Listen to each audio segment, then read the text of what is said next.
Welcome back, everybody. It's Word Balloon, the comic book conversation show. John Suntress here, closing out January with a big one. Dan Slott is here because on Wednesday, Dan unleashes The Reckoning War. It's an event that's happening in Fantastic Four. It involves the FF, but it also involves Marvel Cosmic, really the whole Marvel Universe. It's a big Watcher story, and also other great roles for heroes like She-Hulk and Jack of Hearts, all the Avengers. Dan says everyone's going to be in this. And as he says, it's a story that he has been plotting for a really long time. I'll let Dan tell the story, but it's pretty amazing.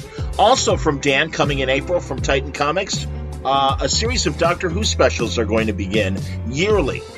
These are oversized stories, but Dan is a lifelong Whovian, and this is something that he's wanted to do for a really long time. It's something he and I have talked about off the air and on the air that hopefully eventually his schedule would allow for it. And the stars aligned. The TARDIS was in sight, and Dan had to make his move. So very excited to talk about that special that comes out in April from Titan Comics. All that and more in this fantastic conversation with Dan Slott on today's Word Balloon. Word Balloon is brought to you by Aftershock Comics. Aftershock has hit the ground running here in January with some incredible books. We just had Fear Book Club author Richard Ashley Hamilton on. That's when a shy sixth grader, Shutterbug Whit Garcia, starts middle school. He's forced to join a yearbook club with three other weirdos. But after the ghosts of missing students start haunting them, Whit, Hester, Hillary, and Press must solve the supernatural secret behind these spirits, or their yearbook club will be voted most likely to join them. Fearbook Club is out now. So is Bylines and Blood, #1.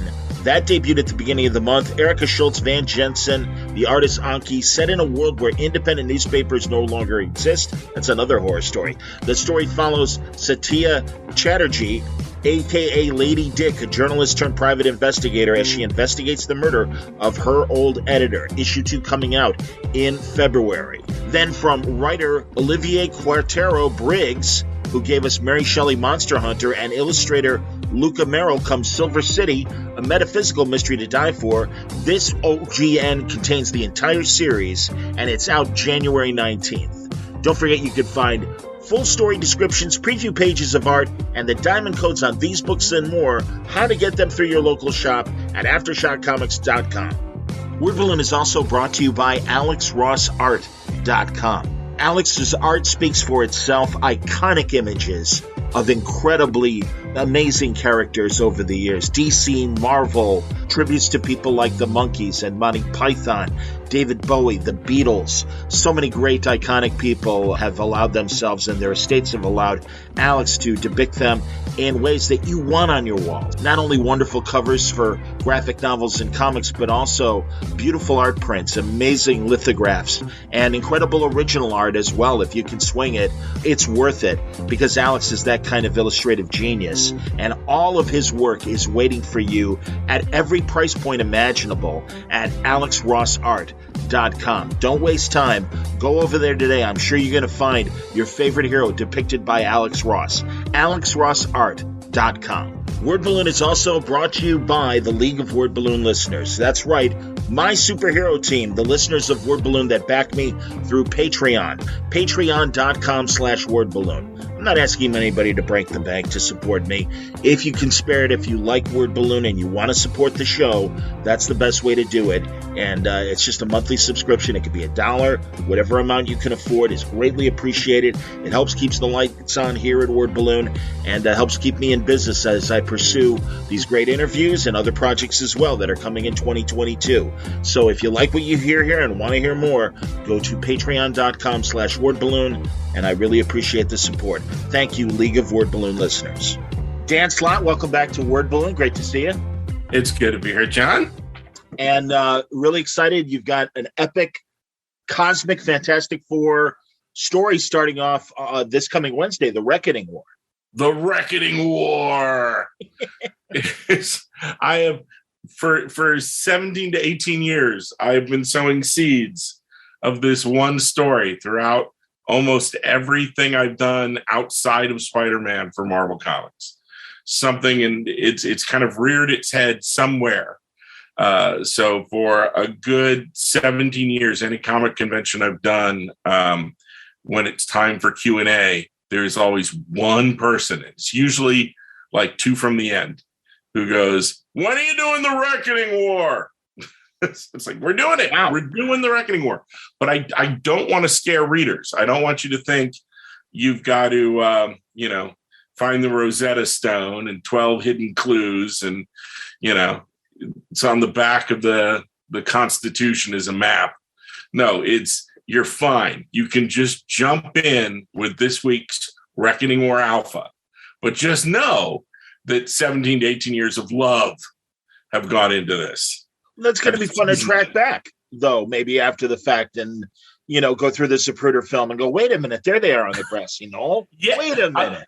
I'm hoping people do. I'm hoping people go, there's the issues of She-Hulk and there's the issues of Great Lake Avengers and there's all that Avengers, the Initiative stuff. And wait a minute, was that thing over in Mighty Avengers about, It's kind of exciting. The germ for the story is something that I twigged to when I was like 8 or 9 years old, reading some classic Marvel comics. And I went, oh, wow.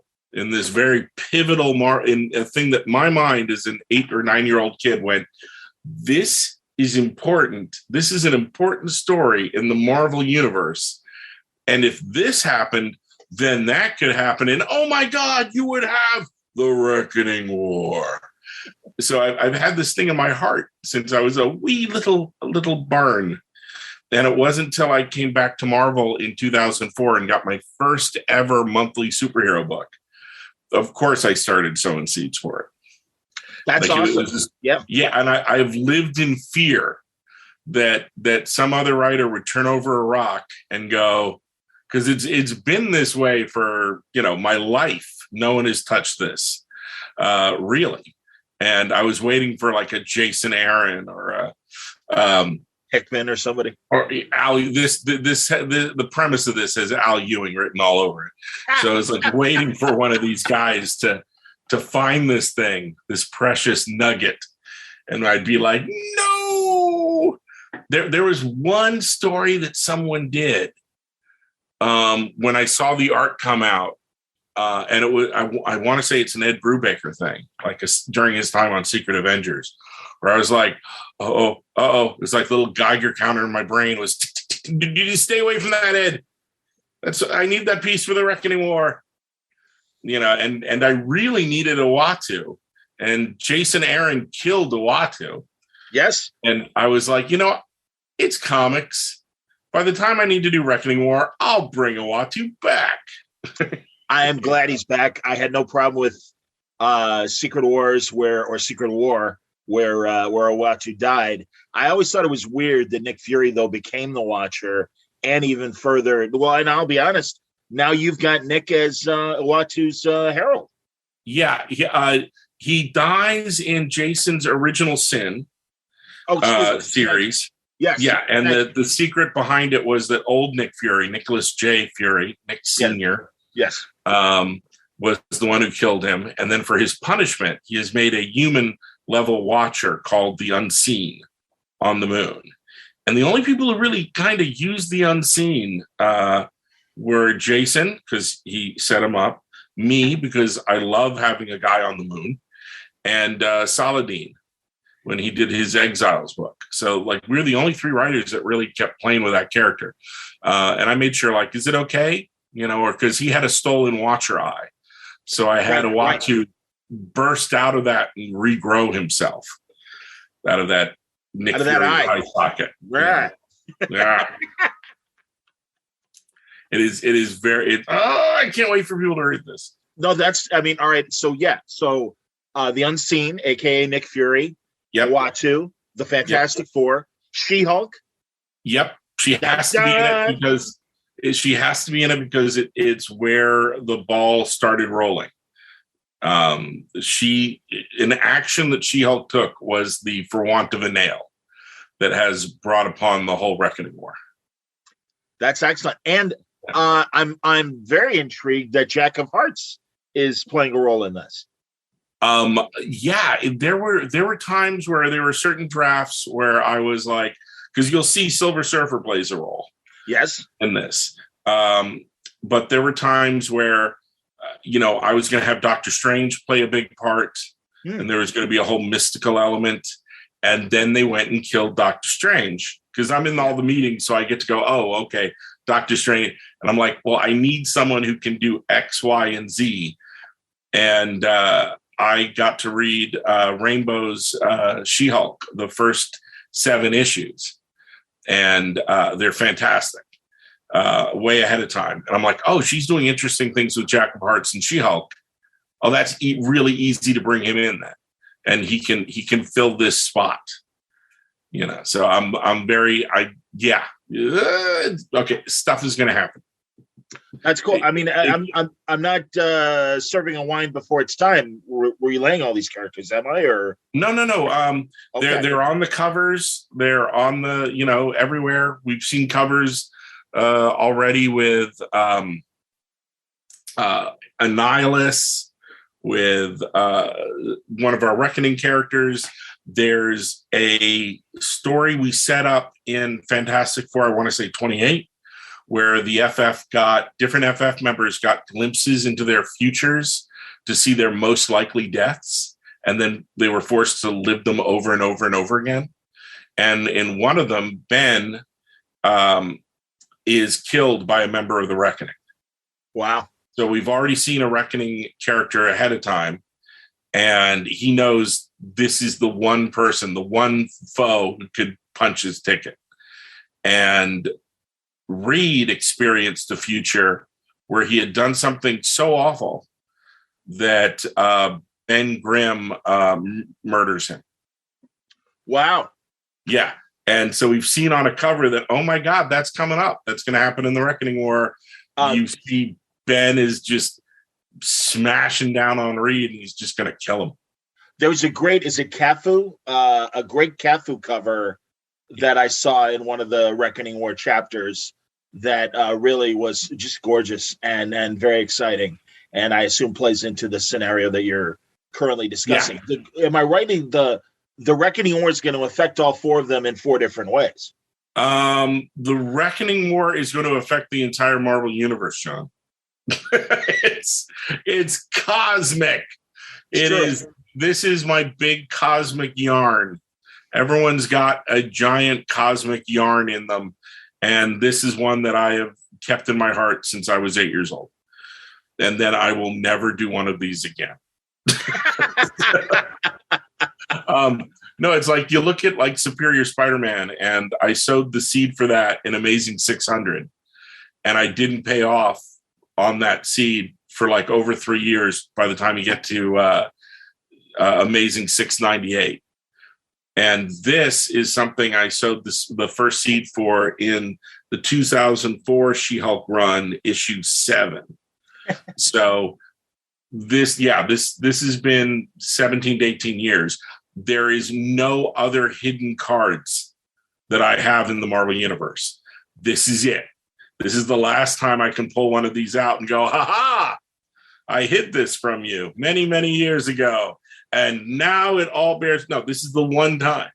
I'm looking at the Reckoning War story. Like, do you remember that Looney Tunes cartoon where Bugs and Daffy are both doing vaudeville acts? Sure. And whenever Bugs does anything, the house loses it and they all applaud. Yep. And Daffy can go out there and do the greatest dance move in the world, and his heart's thumping and he gets crickets. Yep. And at the end of that story, Daffy is cracking his knuckles. And he's like, okay, I got it. And he pulls out this suitcase and he puts on a devil suit, and he's drinking nitroglycerin and he's chugging down gunpowder, and he's just like, he's mixing the most scary concoctions in the world and drinking it. And then he takes one lit match and boom. And then you see like the crowd is cheering. It's more than they ever did for Bugs. And Bugs is going like, Daffy, they love it. They want more. And you see Daffy's ghost going up to heaven. He's like, it's a great trick, but I can only do it once. That is the Reckoning War. Fair enough. I can only do it once. It's kind of fun because we have these meetings where we map out the Marvel universe and where everything's going, and it was kind of interesting to tell people this is the Reckoning War, and here's all the pieces I'm going to blow up and all the stuff I'm going to do, and fate of the universe in palms of hands and blah blah blah blah blah. And then they're like, wait, you're really doing that? Yeah, we're doing it. So that's, we broke it. Now that's it. People are going to go, we got to play in that sandbox now. When you're done, that's the universe. And I'm like, yep, that's the Marvel universe now. Good luck, suckers. So, and it will, I'm not going to say whether it's good or bad or whatever, but this one's going to leave a mark. Wow. No, it's very interesting. And mentioning the death of Doctor Strange and some of the other status quo changes lately that Marvel is really kind of shaking things up with the 616. Yeah, it's like, you take your best swings. And yeah, I'm really, if people haven't been reading the FF that me and the guys have been doing, yeah. we've been, we're coming up, we've now passed the 3-year mark, and we've done some big things, especially with Ben. Ben's gotten married, and now he's adopted 2 war orphans, a Kree and a Skrull, that he calls them his son and daughter, and they call him dad. You ain't undoing this. There's 2 families in the FF now. There's the Richards and the Grimms.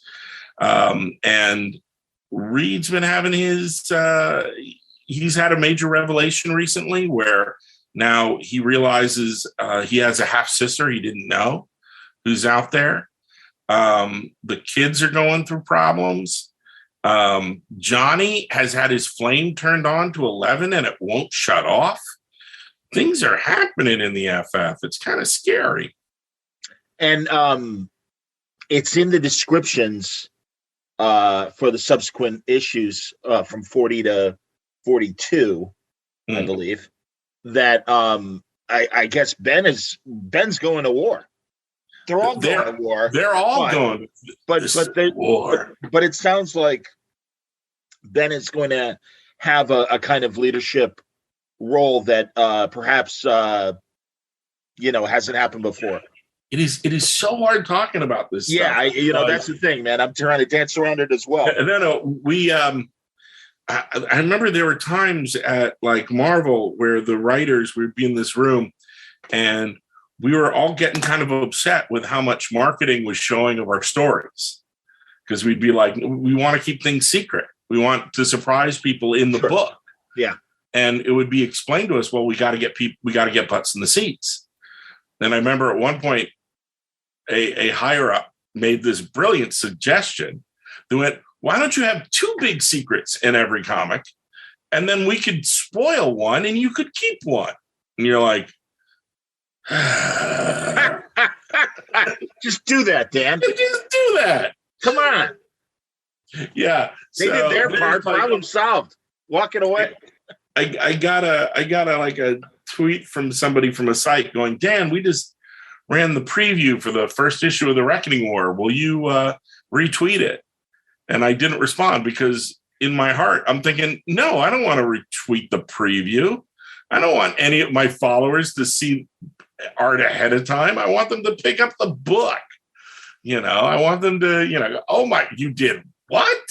I don't want them to, here's the first 4 minutes of the movie.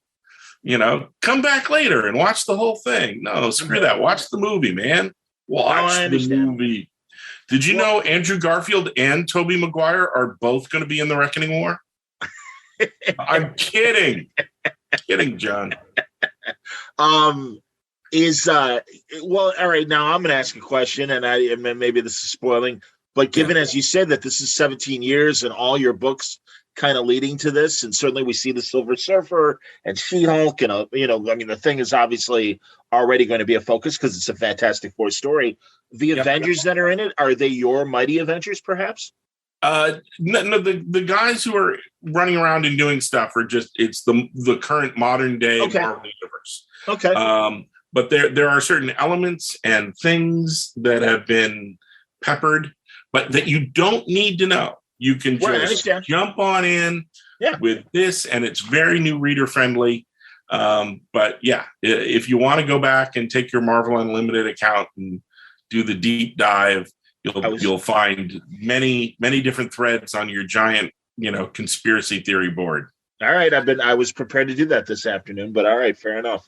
You told me I didn't need to do that, so that's okay. Can you talk about the Silver Surfer's role at all without spoiling? What I can tell you is that we're gonna in Reckoning War Alpha, we're gonna see Surfer, and you're gonna get to see the first half of Reckoning War Alpha is a giant book, and the first half of it is being drawn by Carlos Pacheco, and the second half of it is by Carlos Magno, who did the recent Kang series. It was gorgeous.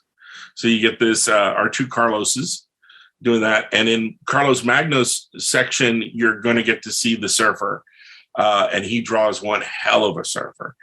And we've already shown, like we've teased art along the way, so people have seen that some of my favorite characters that we created in Surfer are there.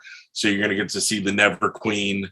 You're going to see Eternity. You're going to see from recent Fantastic Fours the Griever at the end of all things.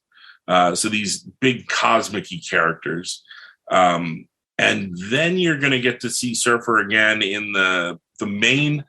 Once you read Reckoning War Alpha, then all the issues go over to Fantastic Four with our super mega talented artist, Rachel Slott, who I am a huge fan of. For many years, Rachel worked on Doctor Who, and she's now been doing Star Wars stuff. And she's all over.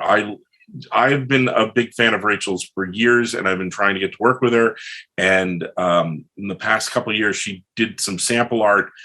Just good, how artists do this, like Doc Shaner does it, and Mitch does it. All these guys do it where they just doodle and put it up online for fun, like while they're waiting for the next assignment. And Rachel did these great Fantastic Four pieces, and we were like, oh, can we get her on FF? Look at, she's so good.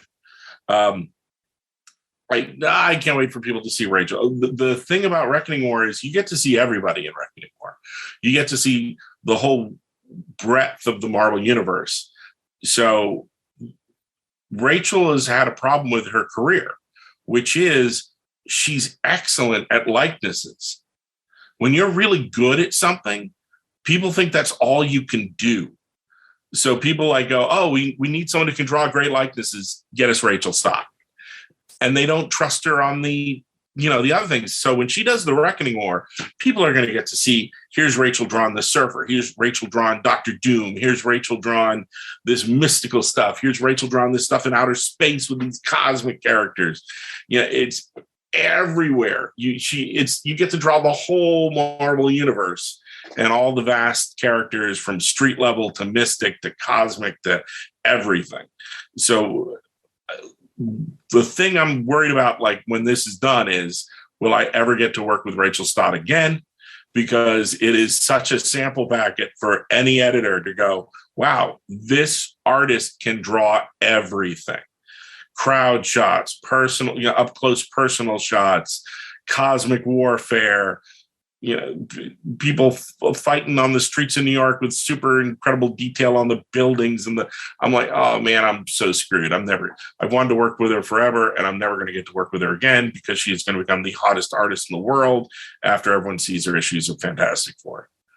Am I right? Is it, because I know obviously there's going to be 2 issues of this story in February. Will that also be the case for the whole story? No, because that would kill us. Well, but along the way is one of my favorite done-in-one comics that I have worked on in ages. It's Reckoning War, The Trial of the Watcher, one shot with Javier Rodriguez, who just came off of the first run of Defenders with Al Ewing. And I've worked with him before during my Spider-Man era. And I love working with Javier, and I've tried to get him a zillion times. And this is so perfect for him. When people see what Trial of the Watcher really is, this 30-page one-shot, I'm looking at all the coloring right now. It is beautiful. When they see what it really is, they're going to freak. It's got such a good hook, and it plays into the Reckoning War. So is it an aftermath, or is it during the event? It is during. It takes place concurrent. Okay. You'll see what in Fantastic Four tease it off, then it happens, and it has a ramification into the story. It's one of the hooks about it is when you think about Uatu, he's not allowed to interfere, but boy does he interfere. He interferes the fuck out of everything. He's just interfering left and right. So there's plenty of good reasons to put him up on trial again. But when he's not watching and or interfering, he passes his time on the moon by looking at what ifs. He's a channel surfer. He looks he looks across the nexus / apex of all reality, and he finds a good channel, and he watches an alternate history. What if Spider-Man joined the Fantastic Four? What if Venom became the Punisher? What if, he just, whatever he wants, he watches a what if. What if Hulk stayed a barbarian? That's why I love the series, both comic and cartoon. Oh, the cartoon is fantastic. Yeah, but it really was. They stuck the landing on that quite well. It was a great first season. Oh, beautiful. Ash Bradley, amazing talent. My favorite was Captain Carter, was the first. Yes, that was a lot of fun. That was so good, especially when they went to the big band music and the montage of her just beating up Nazis. Sure. They're like, oh my God, it was so good. And I liked Mecha Steve Rogers alongside her too. Hydra Stomper. I am horrible where if I write a story that has a character in it, I have to have the action figure. And if I haven't written them, I don't want the action figure. I haven't earned it. And I was like, no, screw it. I want Peggy and Hydra Stomper. I've got my Peggy, Captain Carter, and I've got my giant Hydra Stomper action figure. And I'm like, I love them. Hilarious. They're fantastic. But there's, the watcher could watch any what ifs he wanted. And there's one logical what if. If you're a Uatu, there is a what if you should have watched. It should have been your first. It's the one that makes the most sense. If you're a Uatu and you could watch any what if you wanted, and what you realize is he's not watching it because he's afraid of it. There's a what if he's too scared to watch. And the trial of the watcher is they force him to see that what if. Clockwork Orange kind of. I actually included reference to Clockwork Orange to give the Javier. They force him to watch the one what if he's been too scared to watch. Wow! And that story is. It just made me the happiest human being alive, the happiest Marvelite that I got to tell that story.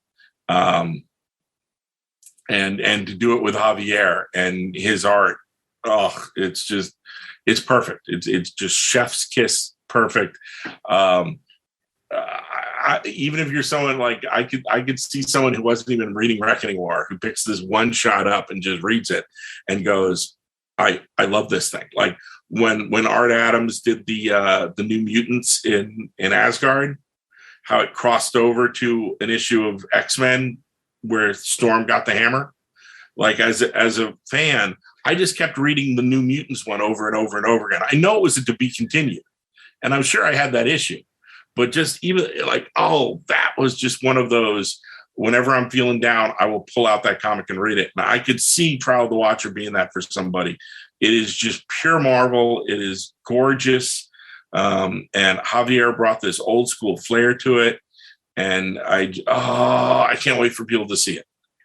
So there will be moments that reflect on Marvel history and everything, obviously, in this trial. You're gonna have to read it. All right, buddy. I hear you. That's cool. The story, the what if that you see, and the repercussions of doing the trial have a marked effect on the Reckoning War. It's important. You know, if you're reading the Reckoning War, you're going to want to read this one shot.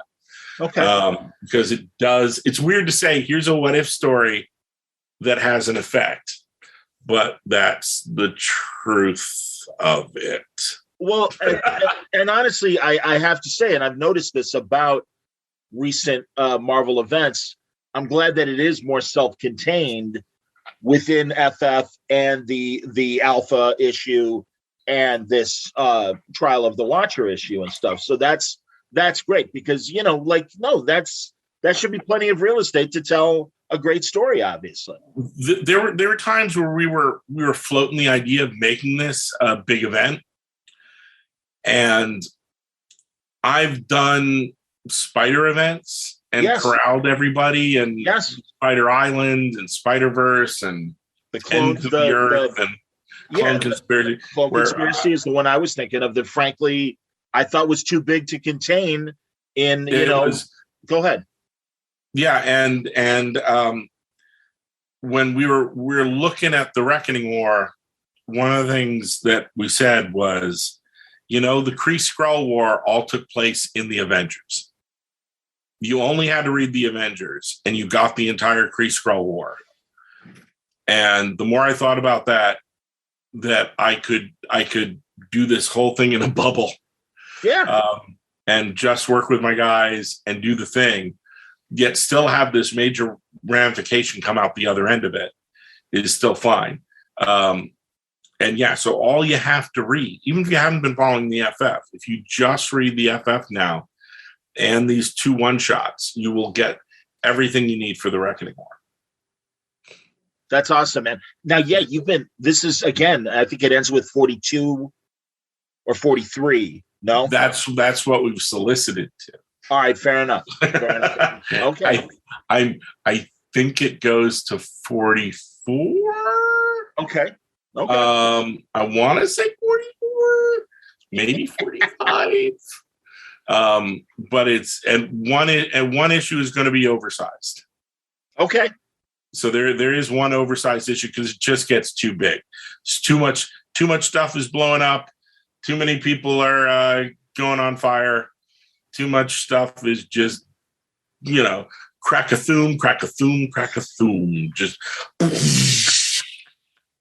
Well, honestly, what I was going to say, Dan, is that truly in these 40-plus issues of FF, this is going to be a hell of an omnibus when all is said and done in terms of your epic run on Fantastic Four. And it's great because you've had opportunities to write them before, but truly this 40-plus issue run has really been exciting. And there's been a lot of great twists and turns in this.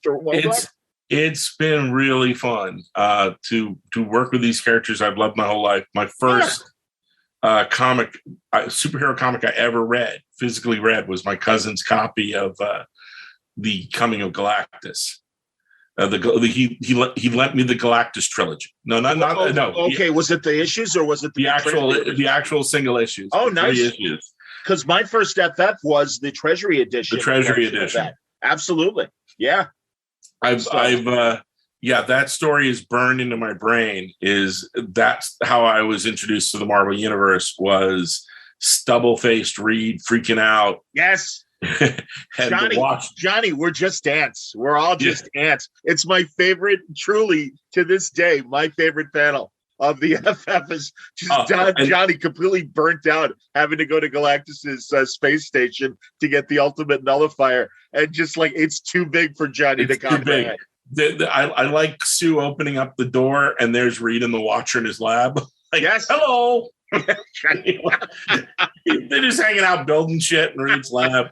My introduction to the Marvel Universe was stubbly faced freaking out Reed, a watcher who interferes, the coming and the origin of the Silver Surfer. Yes. And Johnny goes to college and meets Wyatt Wingfoot. Wyatt Wingfoot. Oh my God. Oh, just so much. The best, man. That really is. Yeah. That's when Jeff Loeb and I would talk and stuff. He's like, come on, man, that original Stan and Jack run, so many great twists and turns, and the Coming of Galactus, good Lord. But everything. The weird thing about the Coming of Galactus story is they were in the middle of the Inhuman story, and you kind of felt the hand of Stan going, yeah, I'm done with this Inhuman story. Like it was going like, yeah, I don't think that was going, you know what? Go home and Galactus. In the middle of the Inhuman story, it just kind of goes, breaks come on. So that was your first Marvels from your cousin. Were you reading DC before Marvel? I was a DC kid first. I'll admit that. It's like an AA meeting. I'll admit it. My first comics I ever read were visiting my uncle, the rabbi, and my favorite cousins for Passover. My favorite sitcom, by the way, My Uncle the Rabbi. My Uncle the Rabbi. I love and we when you're hanging out, he was like, "Oh, you want to read some comics?" And this is before the long box existed. You just had boxes that were boxes that you right, man. And he had these boxes of comics, and he was like, "Try these out." Like the comics that he read were war comics and horror comics. And since he liked Sergeant Fury's Howling Commandos, he liked Kirby. And since he liked Kirby, the one superhero book he had was FF. So that he thought I would like superhero stuff more than war or horror. So he lent me those to read. And oh my God, they were amazing. I knew who Spider-Man and Batman were because of the TV shows. The cartoons. The 67 Spidey cartoon and the Adam West Batman show ran as a block. Yeah. When I was growing up. Me too.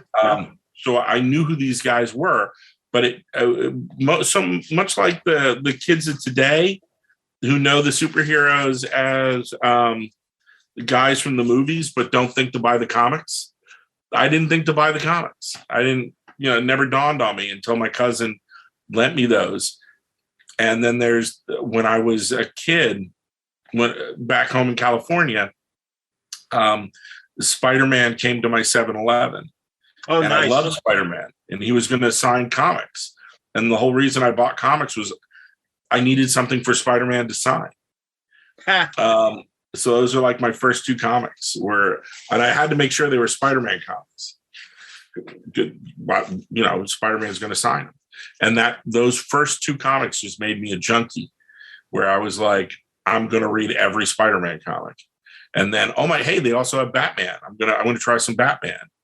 And there's that guy from the comics that I like that my cousin lent me. The Thing, he's teaming up with other superheroes in this book called 2-in-1. So I'll read that because I liked him more than the other three. So it was like, that was my comics DNA growing up. And I owed it all to those cartoons and my cousin letting me read his Galactus trilogy. My three go-to old Bronze Age Marvel reads in Marvel Unlimited are The Invaders, What If, and Marvel 2-in-1. Because I love those so much. All three of those titles back in the 70s, and I love looking at them still. Thing always teamed up with the weirdest guys. In Team Up, Spider-Man was teaming up with the guys you're supposed to team up with. He was teaming up with Captain America and Iron Man and Doctor Strange. And Thing was teaming up with Scarecrow and like what? And American Eagle and just the Liberty Legion. The Liberty Legion. Yeah, he's teaming up with the weirdest guys. And you're like, okay, all right. Yeah, exactly. All right. Who's this Tigra? Exactly. Yes. That's so funny. God, I don't even know who's editing that, or like one of the Bronze Age guys of Marvel to go to and go, like Stephen Grant or somebody like that and go, why was that? Like what was the thinking there? I mean, because and actually Stephen did Spidey Team Up. Obviously, he didn't do 2-in-1. I got to ask Ron. Oh God, the great artist Ron. Damn it, Super Boxers. What, Ron Friends? Yes, no, not Ron Friends. No. Oh, Ron Wilson. Ron Wilson. I was going to say yes, indeed. Yeah, maybe Ron has the answer. Maybe that's the guy I got to tap to go. Why was that, Ron? Why all the weird guys? Yeah. So this is where all my brain juice has been going. Is just Reckoning War and all this weirdness. It's gonna be. I want people to read it. It's gonna be a lot of fun. Well, and another one that you've been grunting at to me off the air for years, and I'm so glad that it's finally coming out. Is your Doctor Who stuff, man? Yes! Yay! Oh my God, that is such a box that I had to tick, or it would have haunted me to the ends of my days. I'm such a Whovian, and I wanted to do this for so long. And Titan and Panini, every time I'd go over to England, they would like, "Would you like to do one?" Then I'd be like, I can't. Yes, but I'm talking to my agent, like, can you carve me out something? Can you help me here? Let's just say the stars aligned. And all that's going to happen is I'm going to do one Doctor Who comic a year for 3 years. That's amazing. That's great. Yeah, one special. There'll like be 40 pages or like are they bigger or are they? It's oversized. So cool. Doing one special a year. And the first one comes out this year. Everyone's drawn on it. Everyone's working away. I'm very excited. We got Adam Hughes to do a cover. Wow. The lead story is going to be set during the 10th Doctor and Martha era. Okay. Yep. If you're a continuity hound and you need to know where it fits in, let's just say after the Human Nature Family of Blood 2-parter, love that. Then you had Blink, and during Blink, you saw a time when Martha and the Doctor were thrown back into the 60s. So they obviously had adventures before a Weeping Angel zapped them. And then at the end of the story, they come back to present day. And they're having an adventure chasing after a lizard with a bow and arrow, and they run into Sally Sparrow again. So clearly they had some adventures then too. So it's before or after Blink. There you go. So it's a Doctor and Martha adventure. And then there will be a backup. We haven't announced the artist yet. It's a surprise where there will be a short story with the 9th Doctor and Rose.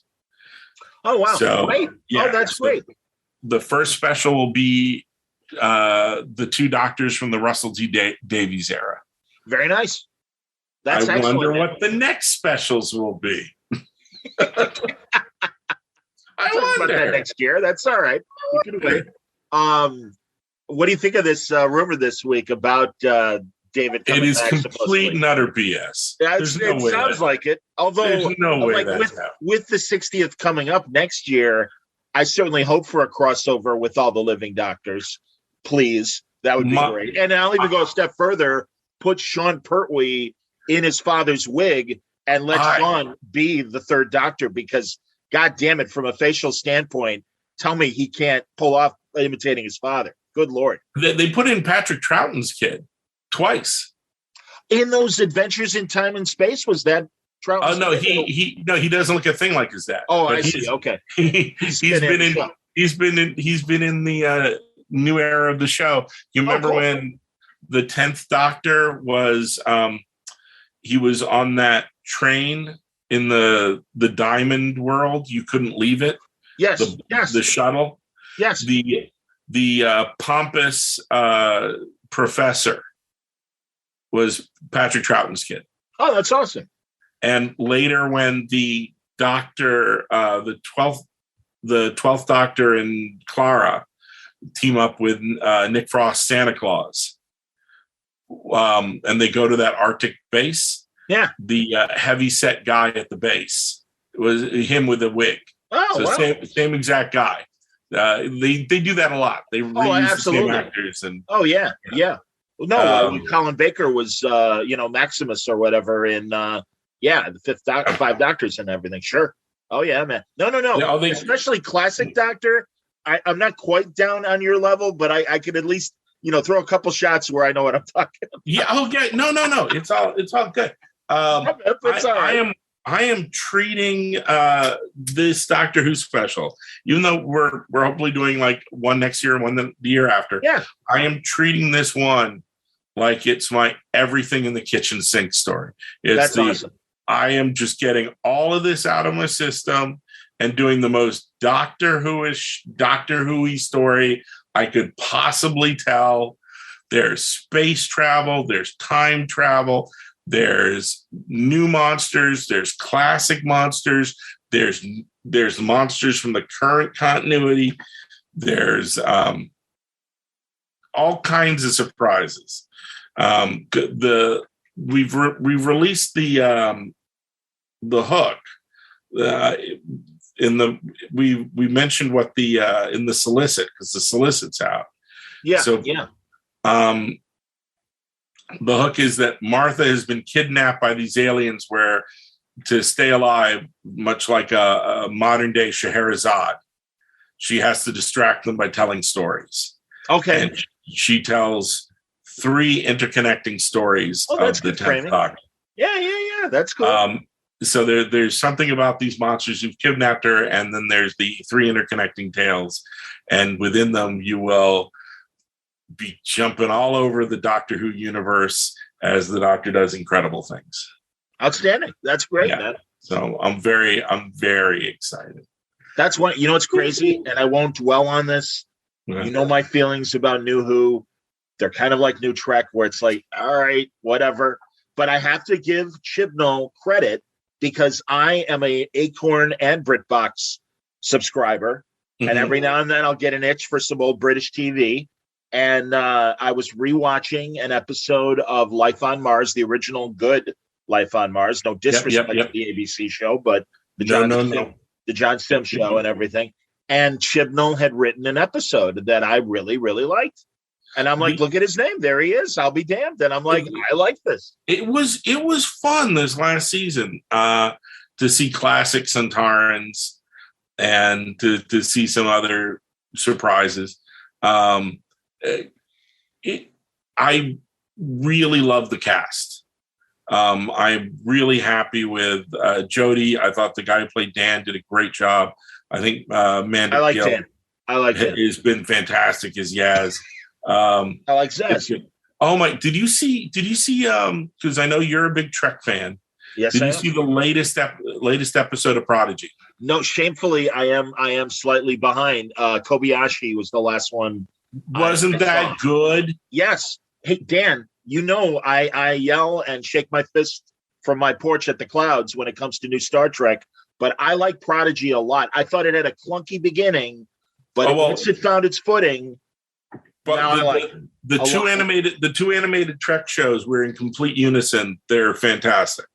Lower Decks and Prodigy are doing great Trek. Yes. And when Prodigy started, it felt off. It felt like we were seeing a new Star Wars CGI show. Agreed. Like those were very Star Wars-y-ish characters that you would see in a show like Rebels or totally. One of those kind of things. 100%. And the fun of it is, to me, that's part of the premise. It's these Star Wars-y like characters get their own Federation ship, and you're watching through the seasons as they become more Federation. Yeah, they're learning about the Federation and Star Trek along with this new audience, perhaps, that's going to find them this way. This episode that came out this last week is, I believe it's part 1 of the 2-part finale. There's a moment in this that will give you, John Suntress Trek fan, chills. That's good. Like I was talking with Brevoort about it, and I was like, "Is he one of us as well?" Yeah, and he was like, "There's a moment in this week's Prodigy that gave me chills." And he went, "It was this moment, wasn't it?" And I was like, "Yes." And he's like, "Oh, cool." When I was watching it, the first thing I thought was, this will be Dan's favorite moment. Yeah, and I think I told you off the air. I've said it on the air. I think I can release that I'm alongside Word Balloon. I'm working on this Monkeys documentary, and I'm very excited about it. It has taken me away from some of my weekly commitments, and I will catch up. I should really, tonight after we're done talking, probably get back up to speed with Prodigy and also Boba Fett. I'm an episode or two behind on Boba Fett. I'm enjoying both of them immensely. I'm like really only watching like 3 weekly shows. I'm down to 3 weekly shows. Did those 2 in Peacemaker? 4 shows. Or Peacekeeper? God damn it! Yeah, I always say Maker instead of Keeper. Superman and Lois. Great show. Yeah, and great show. Love it. And Peacemaker. Peacemaker right now is 5 for 5. It is the strongest of like all the new shows I'm watching. It has not let me down. It knows exactly what it is, and it gives me that. It delivers exactly that to me. Agreed. Every single. Oh, it's so good. Robert Patrick is such a great surprise as well, being part of it and everything, and he's perfect for that role. Absolutely. I liked him in that show. What was it called? Numbers? The old show with Krumholtz and no. That's Scorpion. I never watched Scorpion. Was Scorpion good? It's the CBS show. I liked it. It was fun. It was the nerds doing MacGyver-like shit. Yes, as a team. And he was the equivalent of their like what's his face? He was like their Bill in Greatest American Hero. Oh, that's awesome! Sure, yeah. Yeah, he was like the Fed who was forced to work with these nerds. I'm with you. That's hilarious. And he was great. Yeah, Robert Culp. Ralph, you got to put the suit on, and I need you to do this. Yeah, he was very much the hey, Team Scorpion, you got to stop these terrorists in this weird country. I'm so bummed that we only got a glimpse of, and when they were talking about rebooting The Greatest American Hero, and William Catt and Robert Culp and Connie Selka were all at Comic-Con, and Robert Culp, and it's great because he's said this for years. He's like, I'm one of you. I wanted to be a cartoonist. Milton Caniff was my god. I created a character in one of my I Spy episodes that I wrote based on the Dragon Lady, and it was his wife Frances Nguyen and everything as this great character. And he's like, clearly Robert Culp was a nerd, and it's like, oh man, if only we knew. And I wish you had lived longer, because it would have been great to talk to you about the comic strips and the shit you love, because clearly he was one of us. Man, yeah, that's what I loved most about Capaldi. Is Capaldi he knew all his who. Well, and again, that's why with this 60th coming up, I really look forward to him having a return cup of coffee. I don't think he will. He's been very adamant. Oh, really? About that. He is not a fan of multi-doctor shows. Oh, that sucks. But the question does he really feel this way, or is he Andrew Garfielding us? That could be. Absolutely, man. Yeah, you're right. Yeah. And that would seem to be atypical of a Who fan, because I mean, especially going back to the Three Doctors, for God's sake, and planting that seed in our brains of, oh my God, they can all exist at once. Of course they can. They're Time Lords. I'm of the same camp that you should only do it sparingly. Oh, 100%. Right, because the Two Doctors during Colin Baker's thing was a misfire. It was a misfire. Boy, was that a misfire. Yeah. With the cannibalistic weird alien that kept taking over their bodies. Bummer, because that's the last time we saw Troughton, obviously, But I have enjoyed it when they've done like small things, like when they had Peter Davison and David Tennant bump in for a short. Yeah, that Children of Need short, absolutely. Yeah, or when they did David Bradley as the first Doctor teaming up with Capaldi was fun. Yeah. Oh God, yes, man. That Christmas special I adore, and David Bradley really channeled Hartnell in such a great way. And again, the writing on that was so genuine. He was wonderful in Adventures in Space and Time. Yes, absolutely. That's a great movie. That is a great TV movie. You're right about that. You can watch it on. I think it's available on Amazon. The Adventures in Space and Time, is it? Yeah, I know. HBO Max, I think, has classic Who, right? Or no, it's current. No. It has current Who. And they have current Who, and Amazon Prime on BritBox. Right, BritBox has classic Who. That's right. I just watched Which one? The State of Decay with Romana 2 and Adric in E-Space with Tom Baker in the burgundy coat. Is that where she leaves? She leaves the next one, Warrior's Gate. Oh, that's right, Warrior's Gate. Man, I'll tell you, I've always had a crush on Lala Ward. And anytime Big Finish will flash a new picture of her, it's like, I still have a crush on Lala Ward. She's horrible. Who wouldn't? Oh, my God. Did you ever get a chance before they dismantled it, get to go to the Doctor Who experience in Cardiff? But I have an Oculus, and I did get I haven't played it yet, but I do have the VR Doctor Who experience, that thing. So I look forward to doing that, but go on. They had to they retooled it. They have this whole kind of like mini adventure thing that you walk through before you go, because what the Doctor experience is, it's you get to see all the props and the costumes and the sets and everything. But they have like an amusement there, a thing where you walk through, and then it's kind of like a ride, and then you get to pilot the TARDIS. Oh, awesome. Hilarious. Are you actually physically moving the levers and shit, or little kids? They get to go up to the front, and they all have. If it's too crowded, only the kids get to do it. That's cute. The adults don't.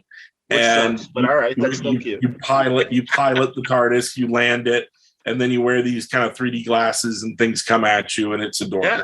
That part's horrible, is it? It's great. No, it's all wonderful. They said horrible. You said adorable. Adorable. And they retooled it for when they changed over doctors, because it was all set to be like Matt Smith, and then they retooled it and they rejiggered it. And I don't think they're able to get Capaldi to do stuff. So all the narration and all the stuff was Lala Ward talking as the president of Gallifrey. Fantastic. She is president of Ramada. Yeah. That's wonderful. So yeah, she did all the voiceover stuff. That's great. Retooled it. Huh. Yeah. That reminds me, and I did do this several times in Las Vegas, the Star Trek experience, because it was the same thing. Did. Yeah, I did. When I was there for sports, mostly for boxing, I had my Sundays carved out where I'd go to the Vegas Hilton. Do you get to drink in the afternoon? Did you get to drink at Quirks or something? I had lunch at Quirks and had a World War breach and everything, man. Yes, and a Klingon waiter would, insult me and everything for what I chose. That is the best.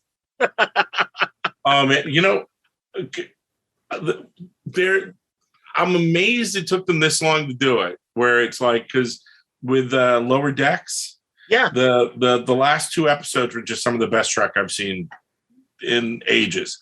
When you saw the Lower Decks on the other ships, and then the season finale. Yes, that was a very clever episode. And honestly, man, I'm not quite up to liking Lower Decks as much as you do, but I will say, in both cases of Prodigy and Lower Decks, they're on the right track. They are much more Star Trek-y than the live action shows. That said, I'm looking forward to Picard. We can talk about that in a minute, but I really loved that Lower Decks. Where they had I hope I'm doing it right, where they had the Klingon was mocking the Vulcans, and he does the salute, and the Klingon version is like, grow old and cower.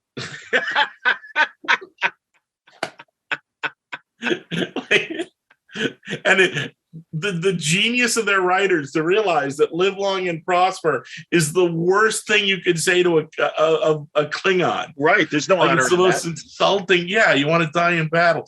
Oh my God. When Lower Decks did the thing where Tendi had to do she had to do the holographic simulation of where the Klingon wanted to die. Yes. And all of her attempts to kill it made it live. Yes. And it was like, no, because he just wants to die an honorable death. I really like how they've played the Packlids as well. I think they've really had a lot of fun in a great way with the Packlids and made them that much more interesting of an alien race. So I love all the, they do it more than they do. Like Prodigy just goes treating it like straight on Trek for kids. Yeah. But with Lower Decks, it's written by the biggest Trek nerds in the world, where every third line, if you're a Trek nerd, they've dropped some kind of nugget where you're like, it's cracking you up if you know it. And if you don't, very much like Bugs Bunny doing jokes about World War II. If you get it, you laugh at it. If you don't, you just move on to the next joke. But I mean, really, their knowledge of the old shows, I mean, it really is just a shit ton of member berries. And I don't mind that. Obviously, it's tickling the right, parts of me that loves Trek. But that said, it's like, okay, come on. You don't know every little nugget of whatever. You don't know that Riker scratched his ass in episode 3, but they do, of course. When they did the collector bit, the collector was fun. The collector, and you go into that room, and it had the skeleton of a giant Spock, and you know exactly it came from that episode of Star Trek: The Animated Series, the Infinite Vulcan. Yes, and you're like, oh yeah, they're pulling from awesome. Everything. But that made sense. I don't mind that. What I do mind is when they're just having a random conversation on the Cheetos, whatever the name of the Cerritos. Yeah, close enough. Same thing. Either way, avocado dip works for either the Cheetos or the Cerritos. Yeah. But really, when they're like, like I said, it's like, yeah, that way that Chakotay scratched his ass in that, it's like, all right, come on, you're going too far. You're going too far. No. That's what the show's about. I'm happy. That's the flavor. You're right. That's okay, and that's fine. That's fine. I just, man, all I can say, Dan, and truly, I do think Lower Decks is getting better. And again, it's only been 2 seasons, so lots of room to grow. When they did that bit in the season finale where they removed all the hull plating and they're flying the ship in the spacesuits. Yeah. That was, if you had seen that, you had seen that in a live action Trek, you would have been amazing. You would have been like, that is one of the best action set pieces. I completely agree. There's a bit in Prodigy where Gwen and Rock, I can't remember Rock's full name, but like, I know what you're talking about. Yeah. When they're fighting in a place that is replicating a new shuttle, and they're fighting as the shuttle is being replicated around them. Yes. And you're like, if you had seen that in live action, you would have been like, that's one of the best Trek fight scenes I've ever seen. I completely agree with that as well. Yeah. No, and I like the mystery of the protostar. I like that. I mean, again, where I left off, you just saw that glimpse of Captain Chakotay.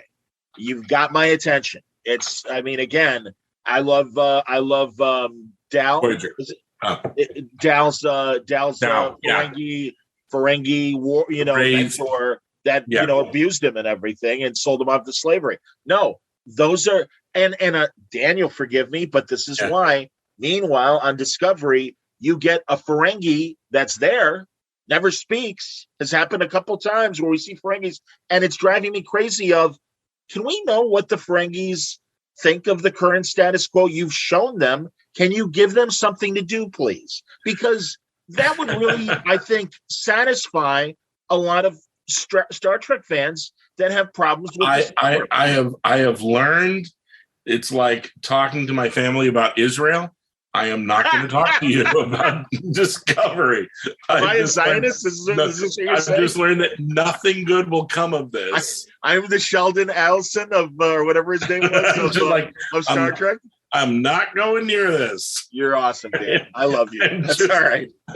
I'm this. They'll put this over there. Never agree on this. I understand. I get it, because they'll be like, I felt that way about early Torchwood. Please. And they went out of their way to swear and out of their way to show the sex, and I'm like, did that add anything to the story? All that meant was now you can't show it to the little kid. Because it's the adult Doctor Who spinoff.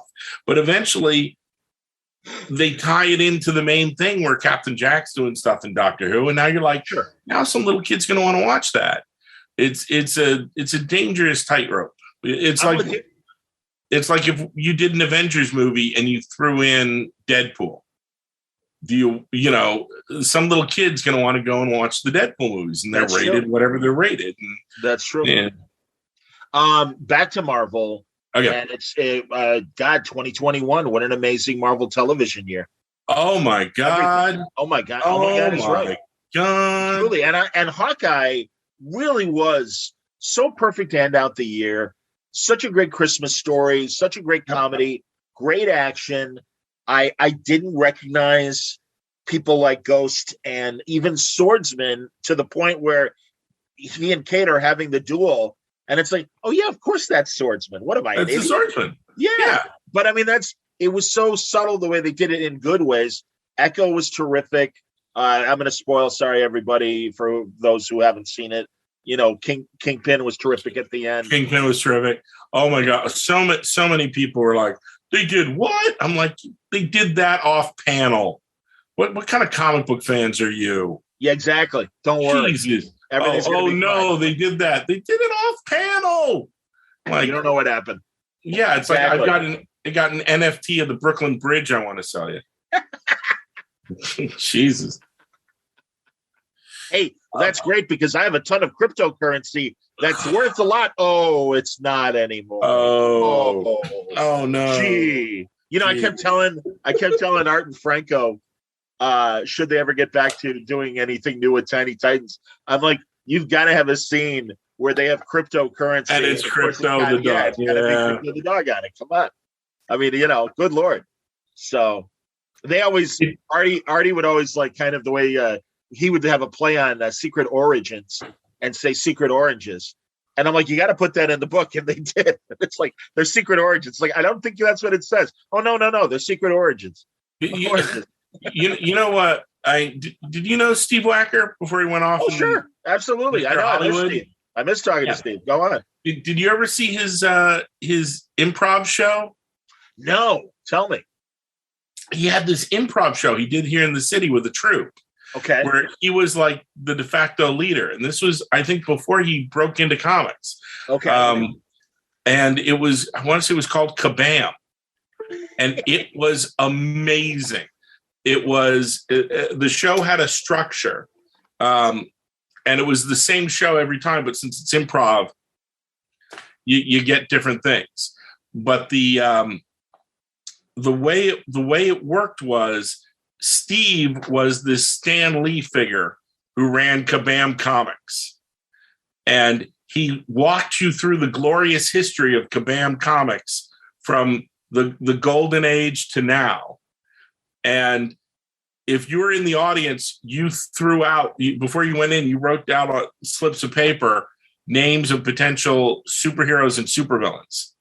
And the improv actors had a coat rack of all these costume bits. And they would pull out a thing and quickly put together a costume. And they would put together a scene from the golden age hero of this. And they do a quick scene. And then they do the silver age hero of that. And then they do and you get these comic book stories. And they had live music that would score it. And it was great. Oh, wow. Because you got me thinking about it, because like I threw in crypto fascist Nazi superdog was a thing I put on when I went to I went to the show multiple times. But then they did this great thing where at the end of the first half, they had the audience vote on who their favorite hero was and who their favorite character was. And then in the time it took, like the guy who was music, he did a medley of famous stuff from like The Lonely Man Walk to Wonder Woman to Spider-Man. He did like this whole superhero. By the time it was done, they came back on stage and they did effectively name of that character, the movie. Oh, was that's the entire second half. Wow. Yeah, with the Stan Lee character now being occasionally the narrator. And cool. And that was the show. It was Kabam. That's hilarious. The fun of it was they would have special guest stars who would get folded into the cast. And often, if it wasn't like a New York comedian or some minor celebrity, they would fold in a comic book creator. So like a Kevin McGuire, is it like someone from the comic industry would show up like a writer, and they would be the extra cast member of Kabam. Oh, funny. So it was very much like a comic industry thing. And that's how I think how most people met Steve, and kind of he became part of the firmament. Oh, so wow. there's a break-in story. You want to break into comics as an editor, do a whole improv show that becomes quite popular in New York City with the comic book elite.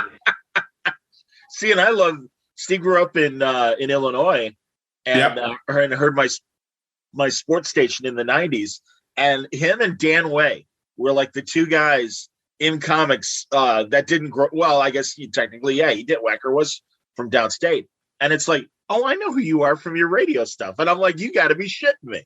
And it was so nice and adorable that they both knew who I was because of my sports talk radio background and stuff. It's like, oh, that's cool. Very nice. No, he would wear his Cardinals hat. He would wear his my favorite Wacker bit is he was a huge Bruce Springsteen fan.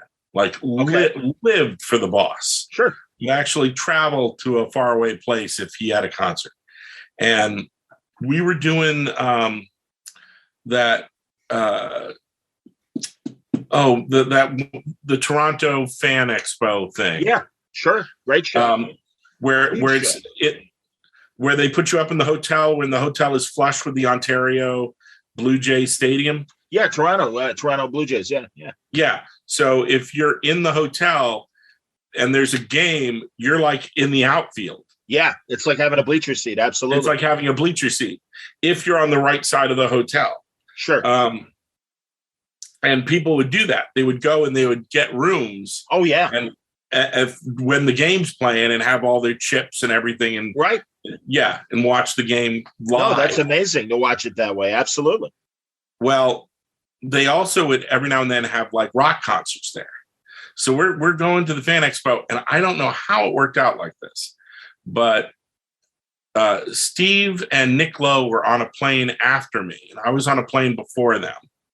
But there was only like a half-hour difference, and we're like practically in the same gate.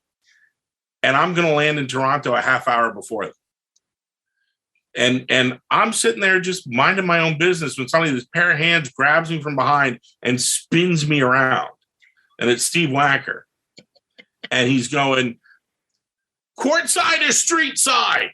Like, are you stadium side or street side? He's like, I'm like, what? What are you? He's like, the hotel, where are you? I'm like, I don't, why? And he's like, Springsteen is playing. Like, he didn't know. And now he's just found out. And he might get the equivalent of a free concert. Yeah, wow.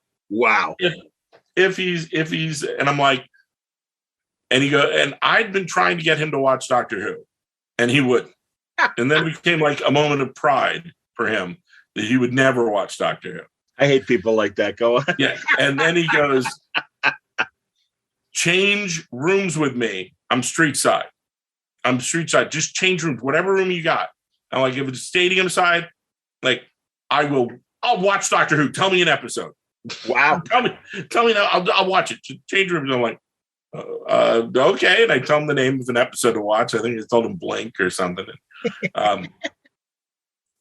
I realized, like, my plane's slightly delayed. Maybe theirs gets in early. I don't know. We land close to the same time, and I like run like hell to get it like a cab. I'm like, Tim, you got to go fast. You got to go. I got to beat this guy to the hotel. I get to the hotel. I run all the way up to the thing. I'm like talking to the guy, like, hi, my name is so-and-so. Like, I have a reservation. Please tell me I'm stadium side.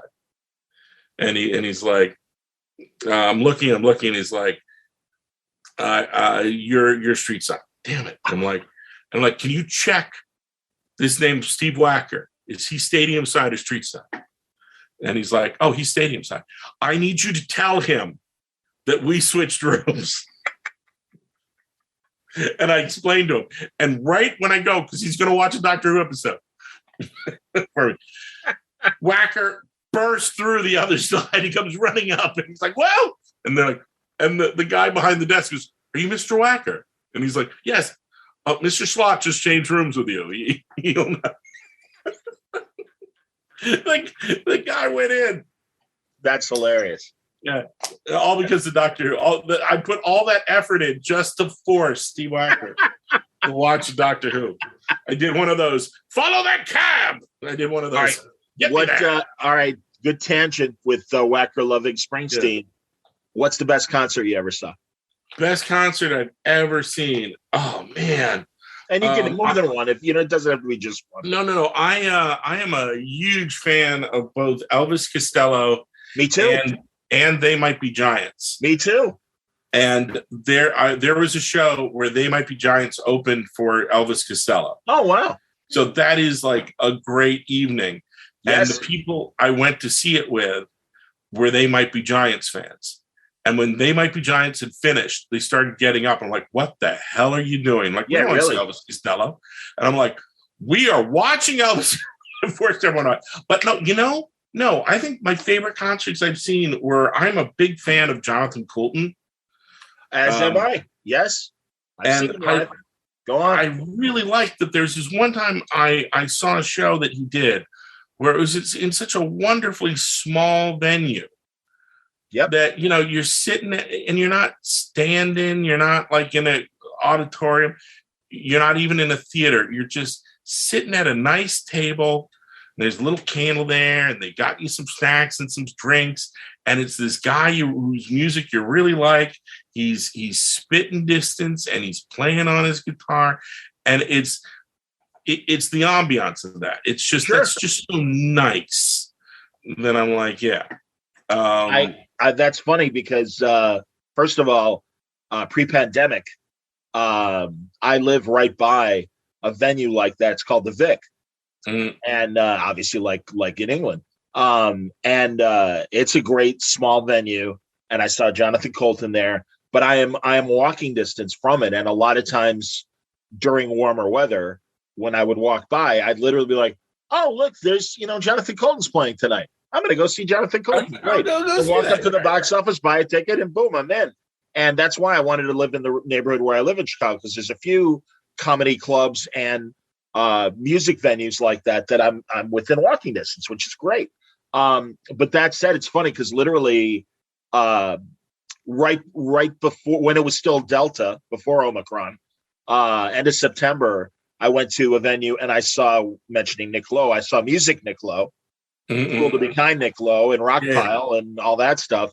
And he had this great band called Los Straitjackets backing him up. And they are this great surf rock band that plays both covers of 60s music and their own original music. Sounds like stuff that the Ventures would have done, or the Shadows and bands like that. And they always wear luchadores masks when they play, and they're silent. They don't sing. They just play.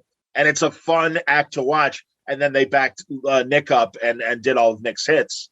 And it was such a great show. And just like you said, it's tables, it's this great room, and you're just relaxing, watching this incredible music. And that's exactly what I needed. That's the one thing about COVID that has been so annoying, not being able to see live music, because it really feeds the soul in a way that other events don't. I was very lucky in that I just did this. I don't really travel that often if there's not a con. Sure. Yeah. Right before the lockdown, I had this massive whirlwind trip where I just did all this stuff all at once everywhere. And it was, I'm so glad I did that right before the lockdown. Like I really wanted to go to LA because if I went to LA, I got to work on this secret thing that I can't talk about. And I got to sit in with the She-Hulk writers room for a lunch and hang out. But if I could get there. And also the Spider-Man ride at Disney. In the Avengers Academy or whatever they're calling it. Yeah. The prototype was up and running in LA in the Imagineer studio. Okay. And they said, "Hey, come to LA if you want to ride on it." Because I'd helped out on a couple early versions of what the ride could have been, which were misfires. but like I'd been part of the process. Okay. So they were like, oh, come see the ride. So I was like, oh man, if I could get to LA, I can go on this ride, I can work on the secret project, and I can do this thing. But I need to get there, and I'm cheap. So I got this and also I had an invite to go to Club 33 at Disney. So it's like, and I had a friend who's like, if you ever get into Club 33 and you don't take me, I will kill you. So I did this whole trip where this store that had a store in Las Vegas and in Orange County would fly me there, but they insisted I do the LA show, the Las Vegas store as well. And I was like, okay, cool. And I'd never been to Las Vegas before. So I did this thing where they flew me. I went to Las Vegas. I did the signing for them. They took me to Cirque du Soleil. Nice. Then I get put on the plane, and then I go and I do the secret thing. I go to the She-Hulk writer's room. I ride the Spider-Man prototype ride. I go to Disney Club 33. I go on all these rides with my friends. I get on Rise of the Resistance. It was just great. And then I go home. And I'm like, well, that was nice. And then lockdown happened. Oh, well, thank God you got it in, man. Yeah. It's like, and I never do stuff like that. And it just, everything aligned. And that was amazing. And everyone at that store was so great. It was really fun. And that's like the last signing I've done in forever. Yeah. No, I get it. Believe me. I mean, I'm glad I got C2E2 in December. I don't regret doing it. I don't regret doing the other two shows that I did last year. I did Mitch Halleck's Connecticut show, Terrificon. I love Terrificon. You got to go back, man. When things normalize. I would love to go back, but I'm paranoid about going anywhere. Well, I understand. No. When things calm down, and they will eventually. They will. And Baltimore was fun too. I went to Baltimore. Oh man, Baltimore's a good show. Yeah. Oh no, it was a lot of fun. No. All right, back. Well, first of all, when we did Baltimore, show one time, we didn't. It was before Five Guys had gone everywhere, had gone nationwide. Understood. Yeah, it was still a Baltimore thing. Yeah, and we're doing the Baltimore show, and someone had said, "Hey, next time you're in Baltimore, you really should check out this place called Five Guys. They do a great burger." And a bunch of us go, and we're like, "Oh my God, that burger was amazing!" Yeah. And then we go and we tell everybody at like the Marvel booth and all the other. No, there was no Marvel. All the other guys about. And then every time, and we're like, we're going back to that burger place, right? And we all kept going back. We kept having the same freaking meal. We kept going, this Five Guys burger is amazing. And every time we went back, it was filled with more Marvel guys. Like it was like overflowing. That's funny. And we get to New York, and we're like, oh man, we got to go back to Baltimore next year and get more of that Five Guys. And then we were doing a Marvel retreat, and they had just announced Five Guys put their first burger place in Manhattan. And it was really close to where we're having the retreat. So a whole bunch of us are all like, okay, that lunchtime, we're all ditching. We're all getting out of here. We're all getting Five Guys. But you're supposed to be in like lockdown for the retreat, and it's catered, and Marvel is paid for it. Oh man. And the one of the main guys who'd set up the retreat, this is I want to say it was Jim McCann. I want to say it's before George. Was Jim got really upset. Like, Marvel is paid for this. You are not all running. You were specifically told you are not going to Five Guys. We're all like, oh, and we were such whiny babies about it that the next day Jim McCann had it catered by Five Guys for the outstanding. Good. We're like, okay, fine. An army marches on its stomach, John Suntress. I'm hip, man. I'm hip. All right, and I would dare I say, and I think you'll agree with me, Five Guys superior to In-N-Out. They all have their charms. Of course they do, and I love In-N-Out. In-N-Out's In-N-Out is wonderful. Five Guys is this thing where when you're holding it in your hand, It is the greasiest, slimiest thing. Yes, many napkins. Yes. It is the thing that looks like, they hold up in the movie Falling Down, but then you put it into your mouth and you're like, oh my God, that's amazing. It is absolutely amazing. I'm with you. And the only reason why I say it's superior, the Shake Shack. I was going to mention Shake Shack as well. Absolutely. Yeah. The reason why I think Five Guys is superior is it goes down to the French fries. And in fact, I was warned on my first In-N-Out experience. They're like, all right, we're going to buy a small bag of fries. You just have to taste how terrible they are. And it's them supporting some local potato in California. That's which I appreciate on the surface. Unfortunately, the fries suck, and In-N-Out is better. But no, I'm with you, and I love Shake Shack, and I'm so glad Shake Shack is part of the Chicago. You're in Chicago. We get you get Portillo's. Portillo's is a local thing, absolutely, and Luminati's Pizza. You got Luminati's Pizza. We got Portillo's with the chocolate cake shake.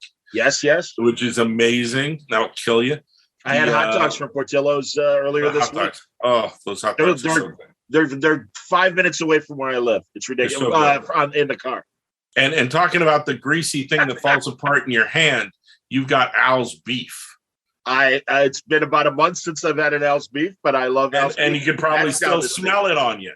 It's seriously, Dan. There's a reason why I'm in the big and tall section at the clothes store. I'm hip, and it is because literally I am in this next. You're in a foodie town. It's really amazing. Yeah. In fact, Carol Burnett did a show at the Chicago Theater, and she's like, I haven't been here in years, and I always forget the food in this city is amazing, and everybody started applauding. It was so cute. I have cousins who live in Chicago, and one of them when I was doing one of the cons, one of my cousins, David, picked me up at the airport, and he was going to take me out to lunch. This Greek restaurant, like Little Athens or something. Sure. Probably Greek Islands or something, but go ahead. Yeah, and that he liked. And while we're driving, he's like, hey, you know where my hotel is? I got to ask. Someone said while I'm here, I should try a thing called Al's Beef. Do you know if there's an Al's Beef near my hotel? And he looks at me and he goes, you want Al's Beef? I'm like, yeah. He's like, and the whole car just, spins around like, we're not going to that Greek place. You want Al's Beef? We're getting Al's Beef. We got Al's Beef. And you have to like lean over it like it's a trough or it goes all over you. Well, you can order it dry or you can order it, I forget what the medium is. Yeah. And, it's dry, wet, and dipped because the au jus it's. I was told if you get it dry, you're like a tourist. I prefer just because I don't like messy food. Like I'm not a ribs person. Yeah. So I'll get it dry because there's enough of the au jus that absorbs in the bread that I'm like, all right, that's fine. That's plenty. It's like being the guy who goes to Philly and you go in line to what are they? Pat's or Geno's? Yeah. And if you're the idiot who orders provolone instead of Whiz, yes, or American, they look at you like real. It's like it's only on the menu because it's a test. Sure, it's like ketchup on hot dogs in Chicago. It's like no, that's wrong. It's wrong. Absolutely wrong. Absolutely wrong. I get into Facebook arguments with people all the time about it, and they're like, "Oh, get over it." I'm like, "No, I'm not 4 years old. I don't need ketchup on my hot dog." Thank you. You don't put ketchup on a hot dog. It's wrong. Not. It's a sausage. You need a mustard. Here's the thing. I don't usually have beefs with other Marvel creators. Like when you're writing Spider-Man, I've enjoyed one of the things I liked about writing Spider-Man for so long is I got to decide what things were canon. Go on. So like if it hadn't ever been in a Spider-Man book before, I get to decide when, and if someone gets it wrong, I get upset. Like if you say Peter Parker's favorite team is the Yankees, you're an idiot. It's not. It's the Mets. Of course it's the Mets. Peter's with the Mets. You don't put Peter with the oh my God. When I see art where he's wearing a Yankees shirt, I'm like, forget what everyone says about me about like, oh, you shouldn't have made him Tony Stark for so many issues. No, I never would have put him in a Yankee shirt, for God's sake. But like at one point, like I needed in the story, like what's Peter's favorite cookie. And I just make the call. Like snickerdoodle, boom. And from now on, the snickerdoodle is the Peter Parker's favorite cookie. I have made it canon. I have said it in the comic. He has said it. He has eaten the cookie. He likes snickerdoodles. He likes them homemade. He likes the way Aunt May makes them. Snickerdoodles. That is hilarious. hilarious. What about Oreos? What about vanilla wafers? What about the snickerdoodle? I have spoken. No one has said it before, and now I have said it, and now it is so. And there is that power and responsibility when you're writing Spider-Man. and Chip Zdarsky has forever blemished that by having Spider-Man like hot dogs with ketchup on them. Oh, no. Yes. I love Chip, like, that's incredibly wrong. I love Chip Zdarsky Spider-Man. You know what? He's told many beautiful, wonderful stories. He's done a lot. They are amazing. I love all of his stories. Brilliant writer. He had Spider-Man like ketchup on his hot dog. He is dead to me. Yeah, that's not good. I'm going to have to yell at him about that. Yeah, please. When we look over that new issue of him and Jacob Phillips's new book that I love so much. The book. Just say like, hot dog on a ketchup on a hot kill dog. him. I'll kill him. Please do. That's very disappointing, Chip. Shame on you. Should you be listening? Now watch. I'm going to go offline and check, and that wasn't Chip. Ironically, your usual Spider-Man collaborator, Chris Cage, put. I don't think Chris would do that either. By the way, Chris is a good Greek. He wouldn't do that. So you're killing me, Dan. Dan, this is. I mean, honestly, I think we could stop here if you want. I've enjoyed this. No, it's. I did my big plug. Reckoning War. Indeed. And Doctor Who, and I think April. Yes. So, yes. Yeah. April is. I mean, I always forget how important April is to literally every comic book publisher, because so many big announcements. It seems that way, Dan, because all these big announcements have been made for April specifically, and it's. I mean, literally, that's been 50% of the latest word balloons of people talking about their April books. Yeah, I have no idea why this is in April. I would actually like it if it was later, but it would, because oh my god, it's a big issue, and I have all my Marvel work always has to take priority. Of course, Reckoning War starts Wednesday with Reckoning War Alpha. Reckoning War. 2 weeks later, you get Fantastic Four 40. Yep. And that continues the story. And, look to the skies as the Reckoning War continues. And, of course, the 30-page one-shot. With Javier Rodriguez, Trial of the Watcher is gorgeous. I have to tell you a funny thing about it offline because I don't want to spoil it. Okay. I don't want to spoil it. I will say, really check out the covers that are out because, as I said, some by Pacheco, but from one point on Cafu, they're all gorgeous.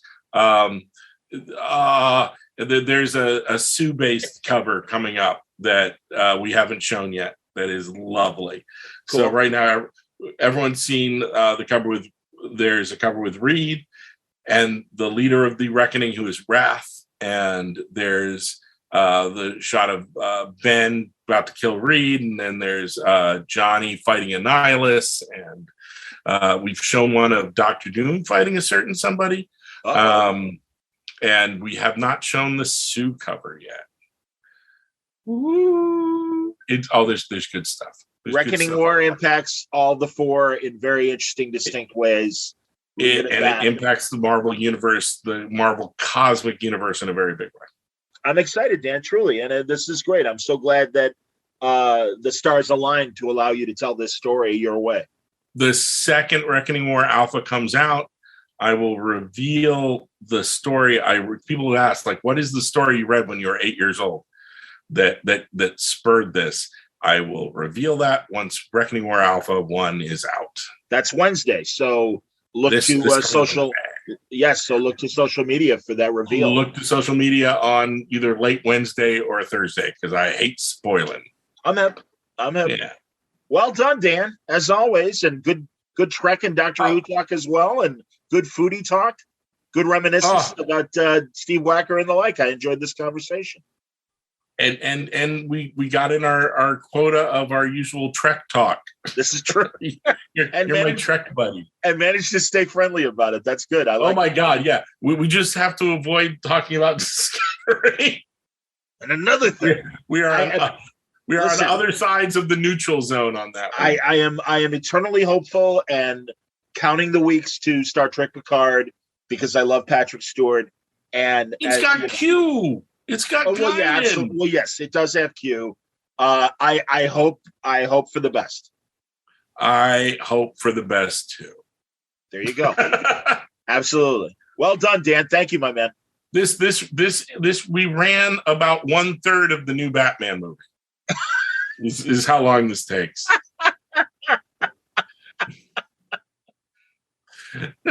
Should we leave it there? I'll stop. Yeah, sure. No. It doesn't matter how long a movie is. It's perfectly fine. Oh, 100%. We'll see. I don't know what to think. Don't drink anything. I don't know what to think of the trailers. I'm like, I'm like, all right. Oh, the Catwoman looks amazing. Batman looks amazing. I love the look of the new Batmobile. I love Jeffrey Wright as the new Commissioner Gordon. I'm all in. I'm going to be there. I just know I am not ordering a drink. It's 3 hours, man. And the only reason why we didn't talk about No Way Home is I still haven't seen it, so shame on me.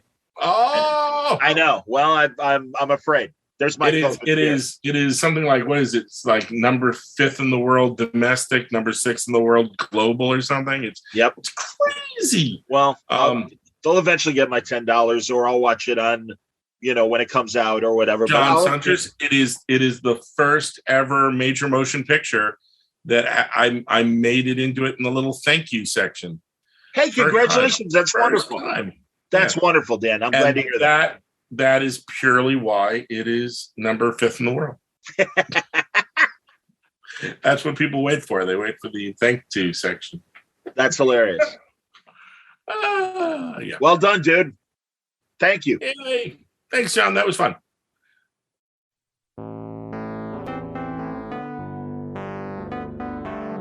There you go, Dan Slott. Later today on Word Balloon Live, Tom King is going to join me to talk about his brand new creator-owned project.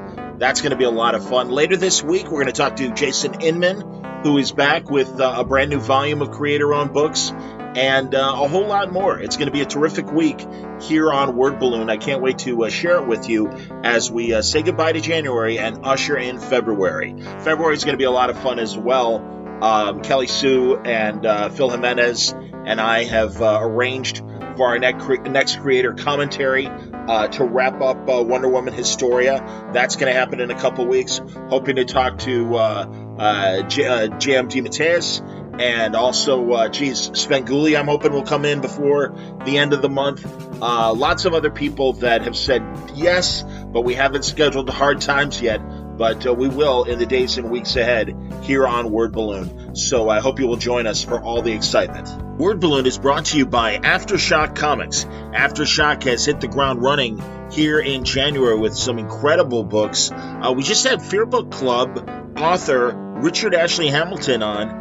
That's when a shy 6th grader, Shutterbug Whit Garcia, starts middle school. He's forced to join a yearbook club with 3 other weirdos. But after the ghosts of missing students start haunting them, Whit, Hester, Hillary, and Press must solve the supernatural secret behind these spirits, or their yearbook club will be voted most likely to join them. Fearbook Club is out now. So is Bylines in Blood, #1.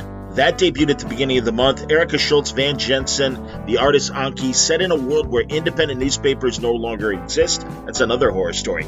The story follows Satya Chatterjee, a.k.a. Lady Dick, a journalist turned private investigator, as she investigates the murder of her old editor. Issue 2 coming out in February.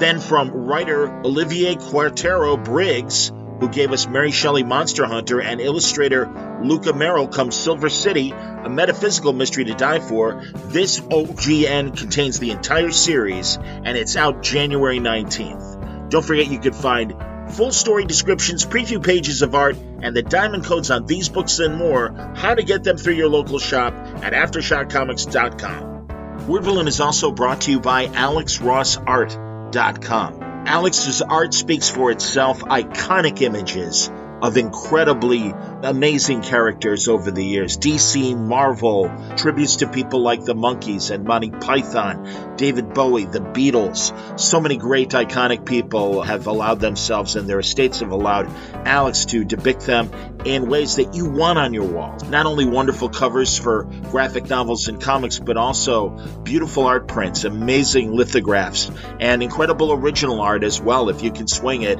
it's worth it, because Alex is that kind of illustrative genius, and all of his work is waiting for you at every price point imaginable at alexrossart.com. Don't waste time. Go over there today. I'm sure you're going to find your favorite hero depicted by Alex Ross. alexrossart.com. Word Balloon is also brought to you by the League of Word Balloon listeners. That's right, my superhero team, the listeners of Word Balloon that back me through Patreon. Patreon.com/Word Balloon. I'm not asking anybody to break the bank to support me. If you can spare it, if you like Word Balloon and you want to support the show, that's the best way to do it.